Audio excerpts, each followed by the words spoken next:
I'm Adara. For 15 years, I was the backbone of Sterling Consulting Group. I started in the mailroom at 16, worked through college and operations, and spent the last 7 years as VP of Client Relations. I closed deals, saved accounts, and built relationships that kept our firm thriving. Then my sister Vanessa graduated from business school. Adhara, can you come to my office? Dad's voice crackled through my desk phone one Tuesday morning. I grabbed my coffee and headed down the hall. Dad sat behind his mahogany desk, looking uncomfortable. Vanessa perched on the edge of his guest chair, scrolling through her phone. What's up? I asked. Sit down, sweetheart. Dad gestured to the other chair. I'm good standing. This is important. He cleared his throat. I've been thinking about succession planning. My stomach tightened. Okay. Vanessa just finished her MBA from Wharton, top of her class. Congratulations, I said to Vanessa, who barely looked up. Thanks, she mumbled. Dad continued.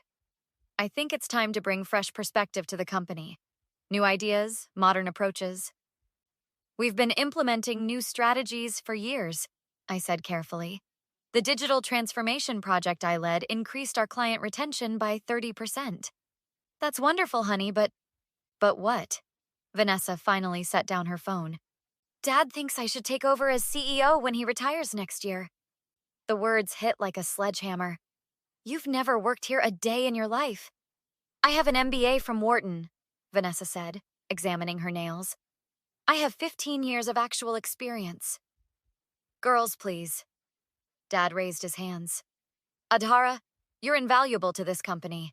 But Vanessa has the education, the credentials that clients respect.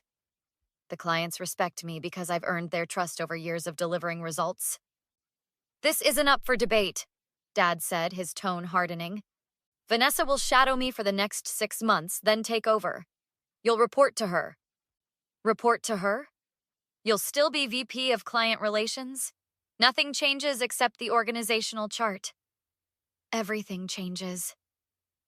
I stared at him. You're really doing this? It's what's best for the company. I looked at Vanessa, who smirked slightly. And you think you're ready to run a 50-person consulting firm?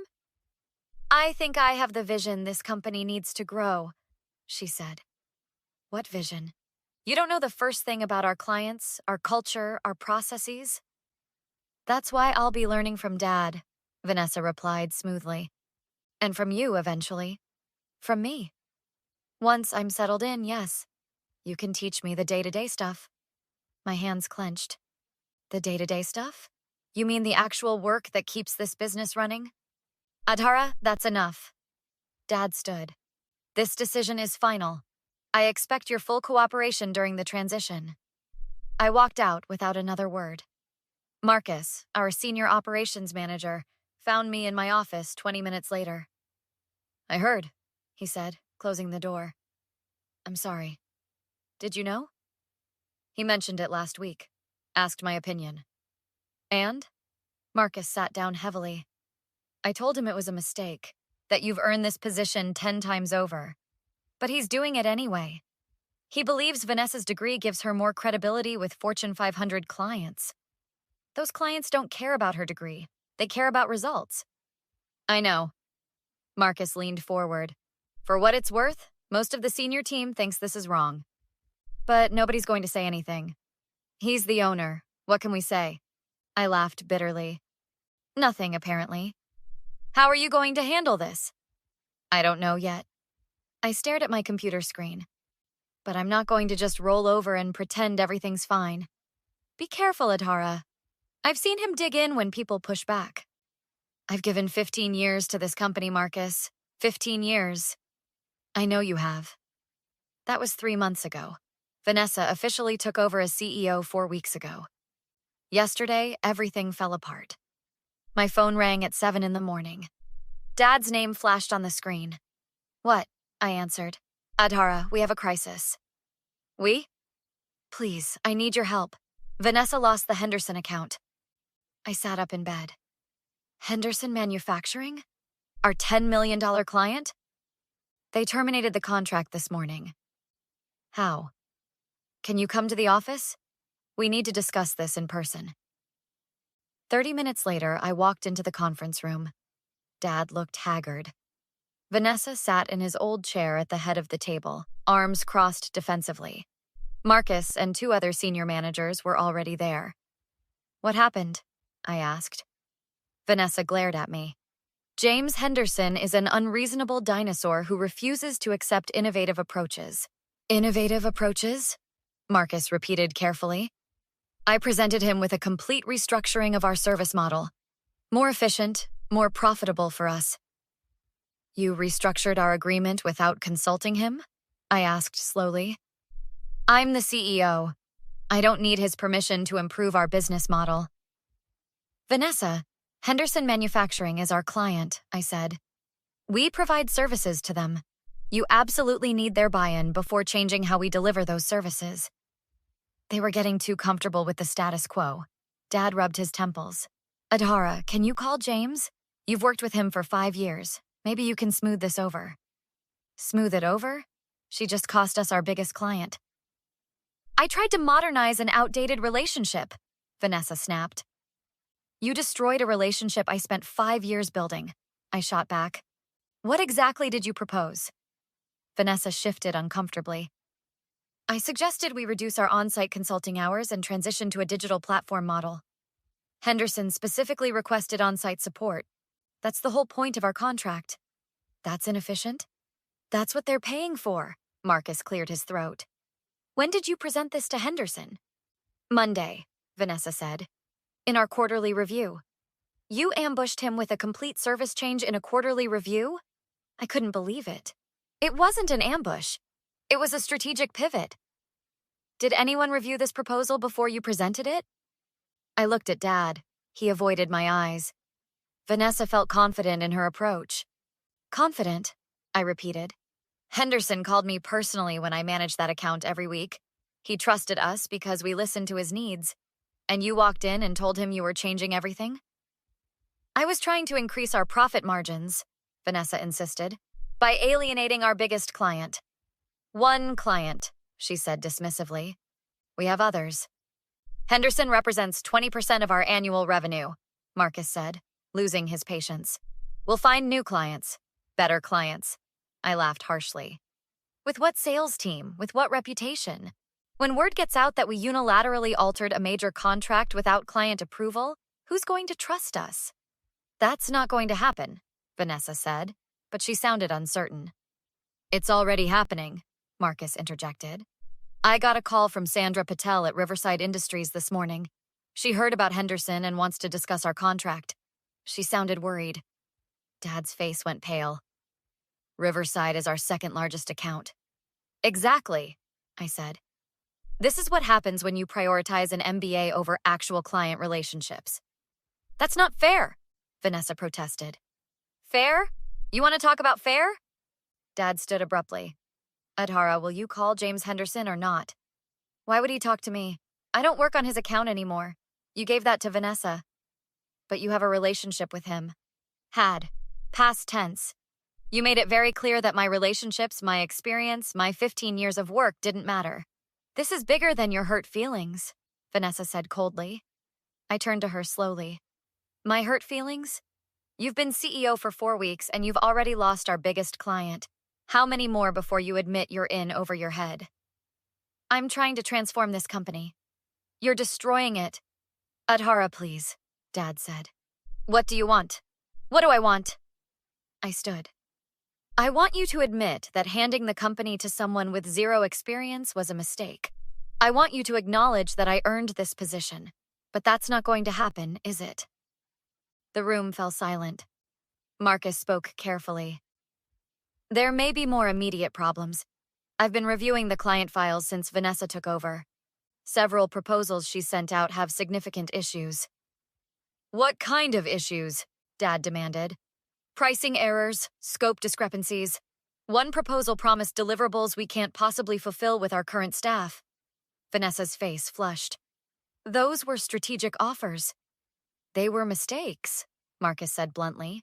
And if any clients accept these proposals, we'll be legally obligated to fulfill them at a loss. How bad? I asked. If the Morrison deal goes through as written, we'll lose about $200,000. Dad sank into his chair. Adhara. No, I interrupted. You made your choice. Now live with it. I walked out. 3 days later, Dad showed up at my apartment. We need to talk, he said when I opened the door. About what? Letting you go was a mistake. I almost laughed. Letting me go? Dad, you didn't let me go. You demoted me and handed my company to someone who's systematically destroying it. Your company? I built most of those client relationships.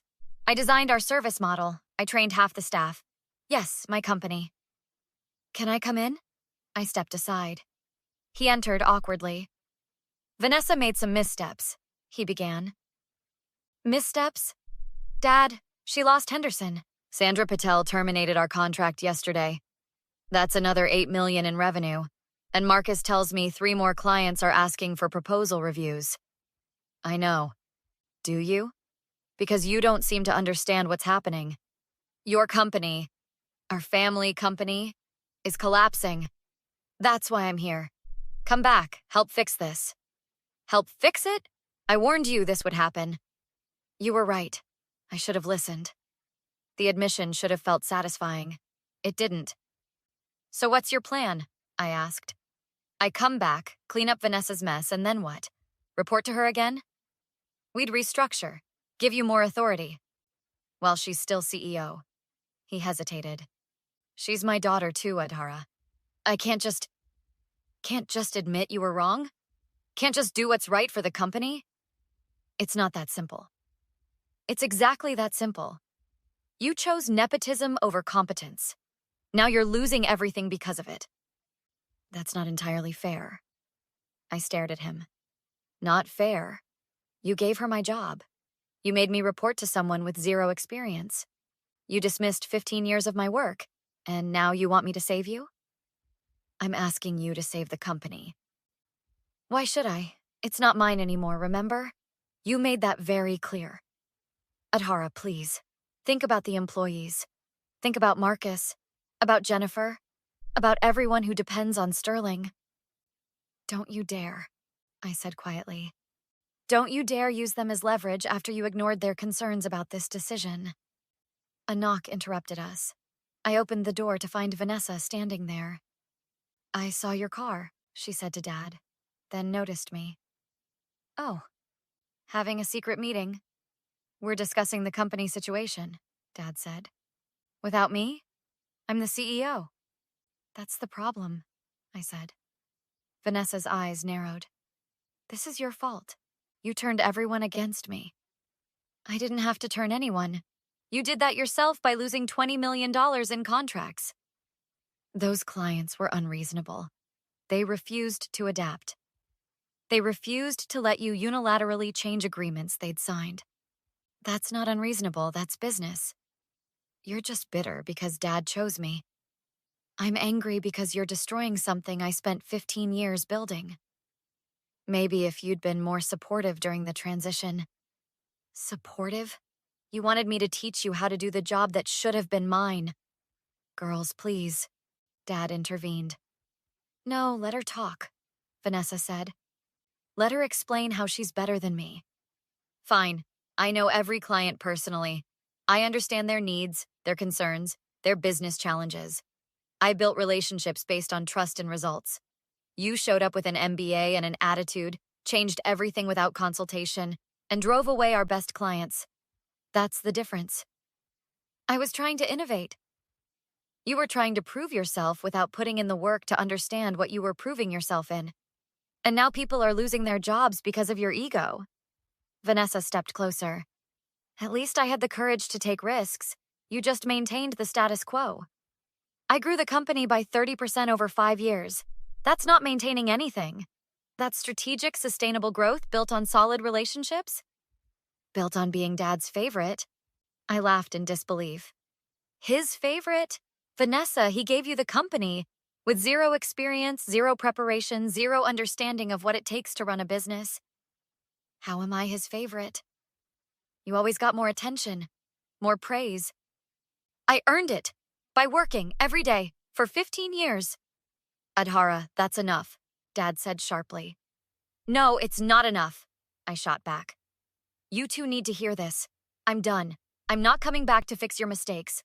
I'm not going to train Vanessa. I'm not going to save clients she lost through incompetence. Where does that leave us? Dad asked quietly. You have a CEO with an MBA. Figure it out. Vanessa's face twisted with anger. You're sabotaging us. You're probably telling clients to leave. I don't need to tell them anything. Your work speaks for itself. She grabbed my arm. You're going to regret this. I yanked free. Don't touch me. You think you can just start over? Build your own firm? I'll make sure every client in this city knows you're disloyal, ungrateful. Get out of my apartment. We're not done talking, Vanessa insisted. Yes, we are. Both of you. Get out. Dad stood slowly. Adhara, leave, now. They left. I locked the door and called Marcus. How fast can you send me copies of my client files? I asked. Your personal client files? The ones you developed independently? Yes. Legally, those are yours. I can have them by tonight. Do it. And Marcus, start looking for new positions. This company isn't going to survive. Already on it, he said. Half the senior team is updating their resumes. I hung up and opened my laptop. Time to build something new. 2 weeks later, my lawyer called. They're threatening legal action, Karen said. On what grounds? Trade secrets, breach of duty, interference with business. I took my own client files, relationships I built. I know. File a countersuit? Yes. Wrongful demotion and defamation. Vanessa's been calling clients saying I stole information. Send me proof. Let's respond. I met with James Henderson 3 days later. Adhara, heard you left Sterling, he said warmly. Started my own firm, Henderson Consulting. Tell me about it. Same services you valued, but direct access to senior consultants. No surprises. James smiled. Vanessa called yesterday, apologized, offered to restore original terms. What did you say? That I was talking to someone I trust. Thank you, James. You earned it. Sandra Patel asked about you. So did Michael Chen. Riverside terminated? Last week, Vanessa made the same mistake. Marcus quit too. Took 4 managers. Good for Marcus. Call him. He'd join you. Already did. He starts Monday. Over the next month, 8 former Sterling clients signed with my firm. Marcus brought his team. We hired Jennifer and 2 project managers. 15 people in 6 weeks. Dad called again. Please reconsider the lawsuit, he said. Your lawsuit or mine? Both. We're filing for bankruptcy. I know. You don't care? I care about the employees you failed. But the company? No. I made a mistake. And now you're paying for it. What about Vanessa? She threatened me, defamed me, sued me. She stopped being my sister when she decided her MBA mattered more than my 15 years. What do you want? Drop the lawsuit. Issue a public apology. Leave me alone. Then what? I'll drop my countersuit, but I'm not coming back. Sterling is finished. The lawsuit settled 2 weeks later. Sterling issued a statement acknowledging my client relationships were developed independently. Yesterday, the bankruptcy auction notice appeared. Sterling's assets sold for pennies. Marcus walked into my office with coffee. Saw the news, he said. Yeah. How do you feel? Relieved, sad, angry. That's fair. Jennifer knocked. James Henderson called. 2 Fortune 500 referrals. I smiled. Set up meetings.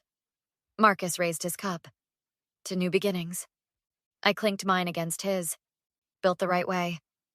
My phone buzzed. I'm sorry. I should have done better. Dad. I deleted it. Some apologies come too late, and sometimes the best revenge is building something better than what they took from you. What would you have done in Adhara's situation? Would you have tried to save the family business, or walked away like she did?